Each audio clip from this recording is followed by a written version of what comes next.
Hello mga kababayan, si Dante Maravillas, broadcast journalist, Bicolano, vlogger, broadcast journalist from Albay. Ibigay ko sa inyo ngayon mga kababayan itong breaking news. Yan po, muling ni-ramp, binangga ng Chinese Coast Guard, China Coast Guard yung ating Philippine Coast Guard mga kababayan. Yan sabi dyan, Philippine Coast Guard says China Coast Guard vessel 3104 collided with People's Liberation Army Navy ship 164 off Bajo de Masinloc. Ngayong araw lang na to, mga kababayan, after attempting a high-speed pursuit of BRP Suluan and targeting another PCG vessel with water cannon. The PCG said MRRV 4406 evaded the water cannon attack habang nagde-deliver po ng mga supplies para sa about 35 Filipino fishing boats under Kadiwa para sa Bagong Pilipinas Mangingisda o KBBM program. So sabi dito sa balita ng One News, following the collision, the PCG immediately offered support including assistance with man overboard recovery and medical aid for any injured CCG crew members. MRRV 9701 later escorted the Filipino fishing boats to safety where they received fuel and other supplies. So ang ibig sabihin mga kababayan, sa report ng Philippine Coast Guard, hinahabol ng Chinese Coast Guard sana yung ating Philippine Coast Guard sa may Panatag Shoal natin or Scarborough. Sa kakahabol, bumangga sila mismo sa kapwa nila Chinese vessel, Chinese Navy warship. Kita na ninyo, karma, madaling sabi, ang inabot ng Chinese vessel, Chinese Coast Guard. Yan a China Coast Guard vessel chasing a Philippine Coast Guard ship collided with a Chinese Navy warship off a Scarborough Panatag Shoal on Monday with PCG immediately offering assistance. Kita ninyo, nag-offer pa tayo ng tulong. Ganyan tayo kasi hindi man tayo po palaaway. Ito siya, panoorin natin mga kababayan yung nangyari. Itong video ito, courtesy ni Commodore Tariela, Philippine Coast Guard Commander. Hindi Commander, siya? Si Commodore Tariela, spokesperson ng Philippine Coast Guard. Panoorin natin, mga kababayan, yung pagkabangga. Sila man lang po, ito yung Coast Guard natin, nagbibideo. Sila man lang po, mahabol na bangga ng, bumangga siya. Ito yung Chinese Coast Guard, bumangga sa warship o Navy ship ng China. Yan you see? Sila man lang po.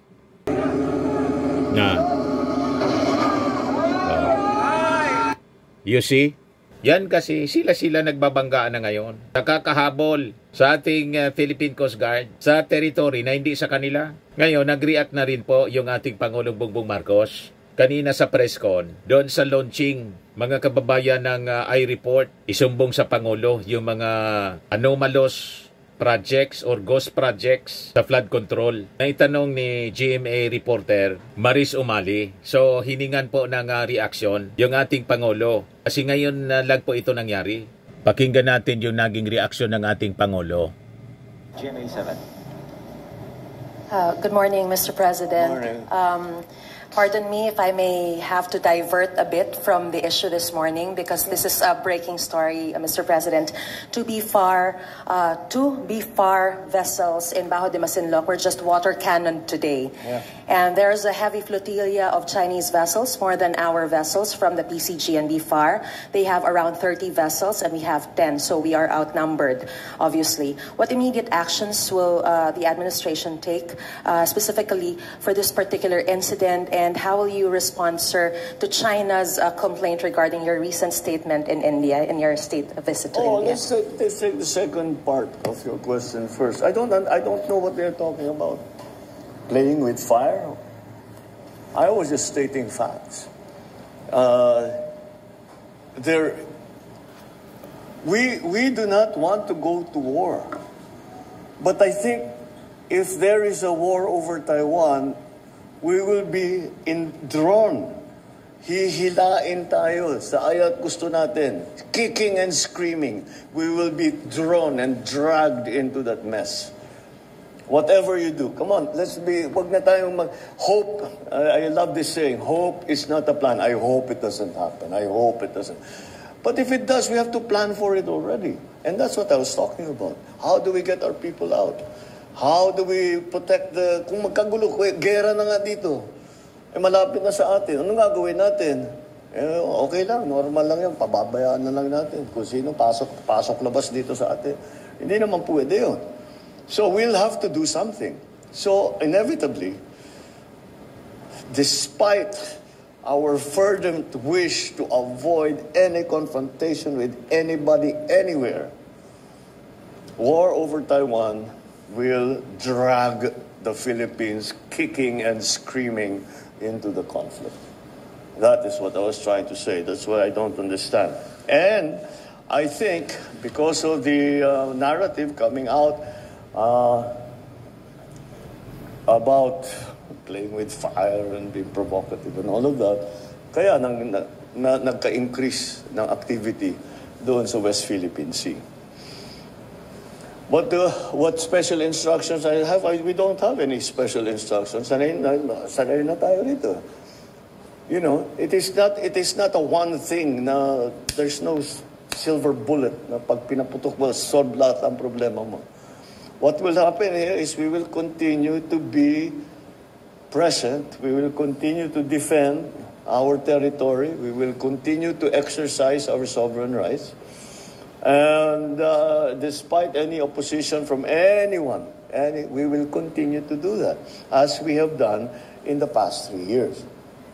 Now, we do not intensify our operations. We just respond. Hindi naman tayo aggressive eh. Ano lang tayo, dumidepensa lang tayo. So that's the situation there. Unfortunately, we are, I think, for propaganda purposes, misinterpreted. But the Philippines is not. We are constant in our defense of the territory, of the state, of the population of the Republic of the Philippines. Ganun lang ang trabaho namin. Ganun lang ang aming gagawin. Wala tayong interes na pasukin kahit sino, napuntahan na kahit sino, sugurin kahit sino. Wala tayong ka-interes dyan. Sana nga yung ginagastos natin for defense and security, hindi na kailangan.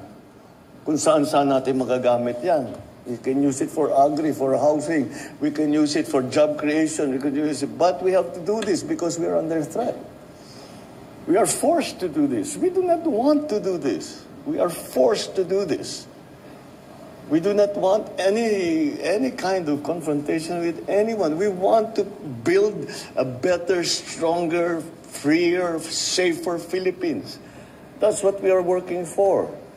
This kind of confrontation does not build a stronger, better Philippines. All it does is continue to defend our country. So Sir, that's I'm a little bit perplexed why it would be characterized as such, as playing with fire.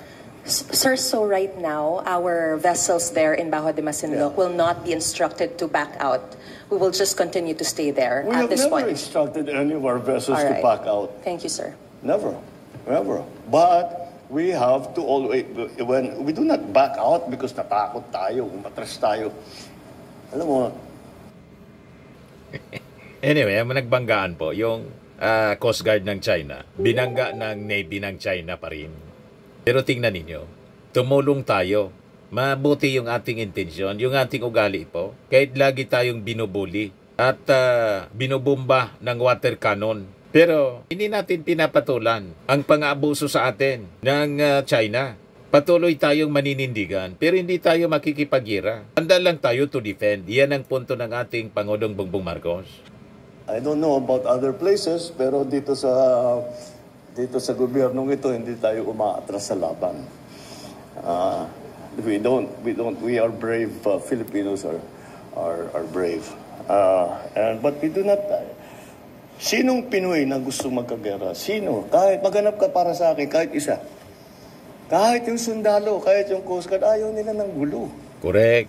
So, no. But at the same time, we have a duty to perform. Correct. And that is to defend the country. Correct. So no, we never back down. We always continue to do. Our uniformed personnel, the Navy, the Coast Guard, the Army, the Marines, all of them, the Air Force, all of them are pledged. They took an oath. And they're just doing their duty, they're performing their mission, defend the Philippines. Yun lang naman ang ginagawa nila. And we will not stop doing it. We will not stop doing it. We will stop doing it when the threats stop. Tigil na yung mga threat. We can all sit more safely at home and mas magiging magaan ang kalooban natin kapag gano'n ang sitwasyon. Okay? Thank you very much, Mr. President. All right. Sa mga naghanap ng malinis and spacious fitness gym, pumunta lang po kayo sa aming Colossal Fitness Gym. We also offer Grab Car Rental with our brand new 2023 model ng Toyota Innova. We also accept booking for those who are planning to travel via PAL, Cebu Pacific, and other airline companies, local and international, and bills payment for Meralco Bills, PLDT, Aleco Bills, etc. Ang Colossal Fitness Gym is located at 3rd floor Security Bank Building, Landco Business Park, Legazpi City, Albay. For inquiries, look for Chilon Maravillas. Contact number 0966-802-0949. Yan yung aming Innova. Lagi na pong matao sa amin. Pati mga foreigners po, tingnan ninyo. Mga British tourists sila. Ang lalaki ng katawan na, mga kababayan, nag-gym sa amin. Ito naman po, Indian National. Ito mga mga European sila. Ito naman yung bago naming product na binibenta online, Eye Glow Serum. Whitening po siya galing sa South Korea. Tingnan ninyo yung epekto sa aking anak na architect entrepreneur, Riz Maravillas. For inquiries, look for Riz Maravillas on FB. Ito naman po yung Firmax Firming and Lifting Cream. Pinapahid po ito sa mga pulses in affected area. Mainam po ito sa mga pains at paninigas ng mga kaso-kasuan. Ito po, Automax Radiant Serum. Sa mukha naman yung application. Anti-aging po siya. You will look 10 years younger than your age. Ito naman po yung bagong product naming binibenta online. I am amazing worldwide. Pure organic barley. Powdered drink mix from Australia. Endorsed by Maritoni Fernandez, cancer survivor. Yung gusto magnegosyo, extended po yung promo solid deal. Sa gold, get free 45 boxes. Sa platinum package, get free 112 boxes. Sa jade, get free 250 boxes. Until ngayon po, August 11 na lang. May credit card ka pero kulang sa cash para sa business capital, good news. Pwede mo nang gamitin yan para makapagsimula sa I Am Worldwide. At ngayon, naka-piso promo tayo. Extended hanggang August 11 lang. Dalawang paraan para makapagsimula. Straight payment, swipe mo lang. Buong alaga, mabilis, diretso, hassle-free. Pangalawa, installment, balance conversion. Swipe mo at muna, tapos tawagan ang bank mo para gawing 3, 6, or 12 months installment. Magaan at mababa pa ang interest, depende sa bank. Tip, huwag hintayin ang perfect timing. Simulan mo na habang may promo. Buy a package plus 1 peso lang equals up to 250 extra boxes ng barley. Lifetime discount plus chance manalo ng hanggang 8 million pesos sa anniversary raffle this coming October 19. Message lang po ninyo yung aking anak sa kanyang Facebook Messenger, Riz Maravillas on FB. Sa mga mahilig po sa imported bags and wallets, contact ninyo si Ma'am Eileen Rosales, Eileen Closet. Naka-base po siya sa Amerika.